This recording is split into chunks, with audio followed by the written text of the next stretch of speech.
Organic product కొనుక్కొని మీకు problem వచ్చి మీరు కానీ ఏదైనా రిపోర్ట్ లో అది పెస్టిసైడ్ రెసిడ్యూస్ ఉన్నాయని తెలిస్తే అది ఎవరు అమ్మారు, ఎవరు తయారు చేశారు, ఏ రోజున తయారైంది, దాంట్లో వచ్చిన ఇంగ్రీడియంట్స్ అని ఎవరెవరు సప్లై చేశారు, అది ఎవరు పండించారో దాకా ట్రేస్ అవుతుంది. ట్రేస్ అయ్యేంత వరకు సర్టిఫికేషన్స్ హోల్డ్ లో ఉంటాయి. మై గాడ్ సార్, యాక్చువల్ గా మీరు ఆర్గానిక్ బిజినెస్ చేయాలి, అందరికి మంచి ఫుడ్ అందించాలని ఒక మోటివ్ తో చేయడమే ఒక గొప్ప విషయం. అయితే పని సరిగ్గా చేయకపోతే ఇంత రిస్క్ ఉందా? రిస్క్ ఉంటుంది. ఓ మై గాడ్, సర్టిఫికేషన్ ఆగిపోతుంది. అదే ఒక పెద్ద ప్రాసెస్ జరుగుతుంది. ఇండియాకి ఒక ఈ మధ్య బ్యాడ్ నేమ్ స్టార్ట్ అయింది బయట. మన దగ్గర నుంచి ప్రోడక్ట్ లో రెసిడ్యూస్ పట్టుకున్నారు అని కొరియా నుంచో యూకే నుంచో 4-5 చోట్ల పెద్ద పెద్ద కన్సైన్మెంట్స్ ఆగిపోయినాయి, రిటర్న్ పంపించేశారు.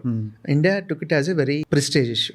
యూరోప్ కంట్రీస్ మనతో టైప్ అవుతున్నాయి, అంటే ఇండియన్ ఆర్గానిక్ రికగ్నైజ్ చేస్తున్నాయి. ఇంతకుముందు రికగ్నైజ్ చేసే ఇప్పుడు రికగ్నైజ్ చేస్తున్నాయి. So we can export to lot of countries now with Indian organic. USDA certification తీసుకునే వాళ్ళు, so that USDA is recognized all over the world. ఇప్పుడు ఇండియన్ ఆర్గానిక్ కూడా రికగ్నైజేషన్ తీసడానికి ట్రై చేస్తున్నారు.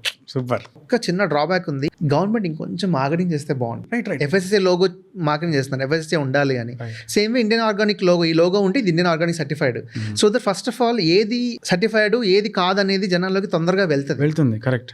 అండ్ ఎప్పుడైతే నమ్మకం పెరిగి కొంటను స్టార్ట్ చేస్తారో